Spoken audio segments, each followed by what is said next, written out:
আসসালামু আলাইকুম। ক্যাম্পাসে চলমান এই যে কমপ্লিট শাটডাউন এবং এই যে একটা অযৌক্তিক কমপ্লিট শাটডাউন, এমনকি আপনারা জানেন যে আমাদের লাইব্রেরি পর্যন্ত বন্ধ করে দেওয়া হয়েছে।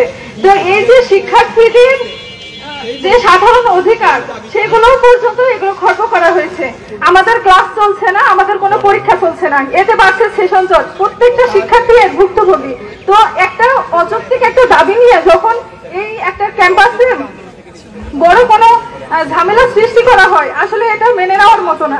আমরা এই কমপ্লিট শাটডাউন উইথড্র করার জন্য কর্মকর্তা কর্মচারী এবং শিক্ষকরা যারা আন্দোলন করছেন তাদের প্রতি আহ্বান করছি এবং সেই সাথে আমাদের লাইব্রেরি সহ এবং ক্লাস পরীক্ষাগুলো চলমান রাখার জন্য দাবি জানাচ্ছি। ইতিহাস তাদের কাউকে